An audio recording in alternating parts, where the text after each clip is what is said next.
وہ اس کے خاندان میں کوئی بادشاہ تو نہیں رہا جو نبی اعلان کر رہا ہے اپنی نبوت کا؟ تو ابو سفیان نے کہا نہیں، ان کے اوپر تک کوئی بادشاہ نہیں رہا۔ تو نجاشی بولا کہ ہاں اگر بادشاہ ہوتا تو میں سمجھتا کہ ان کی خون کے اندر بادشاہت کا خمیر ہے، اس لیے شاید مقام چاہتے ہوں، اگر اوپر کوئی بادشاہ نہیں ہے تو پھر وہ بھی غلط ہے، یہ نبی سچا ہوگا۔ پھر اور سوال کیے، سب سوالوں کے جواب دیے۔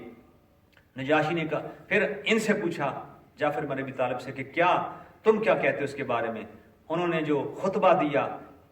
خدا کی قسم یہ تاریخ اسلام کا ایک چیپٹر ہے، ایک باب ہے، ایسا نقشہ حضور اکرم صلی اللہ علیہ وسلم کی سیرت کا کھینچا کہ ایک ایک لفظ نجاشی کے کانوں سے گزرتا اور اس کے دل پر اثر کرتا، یہاں تک کہ اس کی آنکھوں سے آنسو نکل آئے۔ اور وہ پھر اس نے کہا کہ کوئی اور سنائیں، پھر آپ نے قرآن سنایا۔ پھر اس نے کہا کہ جاؤ، تمہاری ہوا کو بھی نہیں دیکھ سکتے، اور قریش کو کہا کہ آپ نکل جاؤ یہاں سے، میری آنکھوں سے دور ہو جاؤ۔ اگلے دن قریش، وہ کہتے ہیں ابو سفیان اور ان کے ساتھ والے کہتے ہیں کہ صبح نجاشی کے پاس پھر جائیں گے اور ایسی بات بتائیں گے کہ نجاشی ان کو دھکے مار کے نکال دے گا۔ صبح دربار لگا، وہ پھر پہنچ گئے اور جا کر کہتے ہیں کہ آپ کو پتہ ہے کہ یہ آپ کے دین کو بھی نہیں مانتے مسلمان، عیسائیت کو بھی نہیں مانتے، عیسیٰ علیہ السلام کو بھی نہیں مانتے، اللہ کا بیٹا نہیں مانتے، تو ذرا ان سے یہ تو پوچھیں۔ نجاشی نے پھر بلا لیا جعفر طیار اور پورے قافلے کو بلایا اور پوچھا کہ کیا کہتے ہیں آپ عیسیٰ علیہ السلام اور عیسائیت کے بارے میں؟ آپ نے کہا کہ میں وہی میرا عقیدہ ہے جو میرے نبی کا عقیدہ ہے۔ وہ ان کا کیا عقیدہ ہے؟ کہتے ہیں میں ان کا بھی نہیں بتاتا، جو ان پر قرآن نازل ہوئے ہیں وہ پڑھ کے سنا دیتا ہوں۔ تو حضرت جعفر بن ابی طالب نے اپنی سور والی آواز میں سورہ مریم کی تلاوت شروع کر دی، کاف ہا یا عین صاد ذکر رحمت ربک عبدہ زکریا، تیرے رب کے پیارے محبوب بندے زکریا کا ذکر ہے جو بڑھاپے میں پہنچ گئے اور انہوں نے کہا یا اللہ میں بوڑھا ہو گیا، میرے بال سفید ہو گئے اور میرے ہاں اولاد نہیں ہے، مجھے اولاد عطا فرما۔ تو اللہ تعالیٰ نے 100 سال کی عمر کے بعد ان کو خوشخبری دی، یا زکریا انا نبشرک بغلام اسمہ یحییٰ، اور پھر آگے جا کے حضرت عیسیٰ علیہ السلام کی پیدائش اور حضرت مریم رضی اللہ تعالیٰ عنہ کا سارا واقعہ ہے۔ بس یہ کیا تھا، جعفر بن ابی طالب قرآن پڑھ رہے تھے اور نجاشی کی آنکھیں چھم چھم برس رہی تھیں، وہ رو رہا تھا، اور تاریخ میں آتا ہے کہ اس کے سامنے کتاب رکھی ہوئی تھی۔ جب یہ پیش ہوئے وہ اتنا رویا کہ وہ ساری کتاب گیلی ہو گئی، اور پھر ایک تنکا اٹھا کے کہتا ہے خدا کی قسم عیسیٰ علیہ السلام ایک تنکا بھر اس بات سے نہ کم ہے نہ زیادہ ہے جو تمہارے قرآن نے بیان کیا ہے، وہی ہیں جو قرآن نے بیان کیا ہے۔ اور انہوں نے کہا کہ اب آپ کی ہوا کو بھی کوئی نہیں چھیڑ سکتا۔ اس طرح مسلمانوں کو یہاں پر امان ہوئی۔ اور پھر ایک مزے کی بات کر دوں کہ وہاں پر حضرت ام حبیبہ، انہیں ابی سفیان کی بیٹی بھی ہجرت کر کے گئی ہوئی تھی، ان کا شوہر فوت ہو گیا، اور پھر حضور نے اس نجاشی بادشاہ کو لکھا کہ آپ میرا نکاح، آپ میرے وکیل بنو اور میرا نکاح میری چچا زاد بہن ام حبیبہ سے کر دو۔ پھر نجاشی نے اپنے محل کے اندر، وہ میں کسی وقت انشاءاللہ آگے جا کر بیان کروں گا ام حبیبہ کے واقعے کے اندر کہ کس طرح یہ نکاح ہوا۔ بہرحال اس نے اپنے بادشاہ نے اپنے شاہی محل کے اندر دسترخوان لگایا اور اس کی بیویوں نے تحفے دیے اور محل کے اندر حضور کا نکاح ہوا، اور اس نے اپنی طرف سے حضور کی طرف سے حق مہر عطا دیا۔ تو بتائیے رہا ہوں کہ یہ جعفر طیار رضی اللہ تعالی عنہ تھے جن کو پھر 7 ہجری کو یہ واپس، جب خندق بھی ہو گیا، بدر بھی ہو گیا، احد بھی ہو گیا، پھر ان کو آقا علیہ السلام نے پیغام بھیجا کہ اب سکون آ گیا، ہم مدینے پہنچ گئے، آپ بھی واپس آ جاؤ۔ تو 7 ہجری کو حضرت جعفر اور ان کے سارے مہاجرین جو ہجرت حبشہ میں مصروف تھے وہ سارے واپس آ گئے اور رہنا شروع کر دیا۔ تو یقین کریں جب مدینے واپس آئے تو جتنے مہاجرین اور انصار تھے وہ بڑے خوش ہوئے، اور غریبوں نے کہا کہ ہمارا باپ آ گیا ہے، اور ان کا نام ابو المساکین تھا، یہ مسکینوں کا باپ ہے جعفر طیار رضی اللہ تعالیٰ عنہ، کیونکہ کبھی ایسا زندگی میں نہیں ہوا تھا کوئی غریب اور مسکین ان کے در پہ آیا ہو اور انہیں خالی لوٹا دیا ہو۔ تو یہ وہ حضرت جعفر طیار رضی اللہ تعالیٰ عنہ ہیں۔ جب غزوہ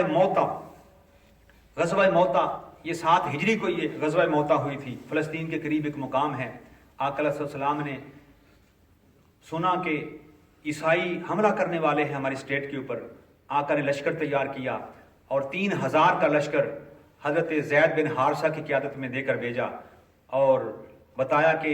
تم نے کھل کر جنگ کرنی ہے اور اگر زید بن حارثہ شہید ہو جائیں تو جعفر بن ابو طالب رضی اللہ تعالیٰ عنہ کو بنایا جائے، اگر وہ شہید ہو جائے تو عبداللہ بن رواحہ کو بنایا جائے، اگر وہ شہید ہو جائے تو پھر فوج جسے چاہے اپنا امیر چن لے۔ ایسے ہی ہوا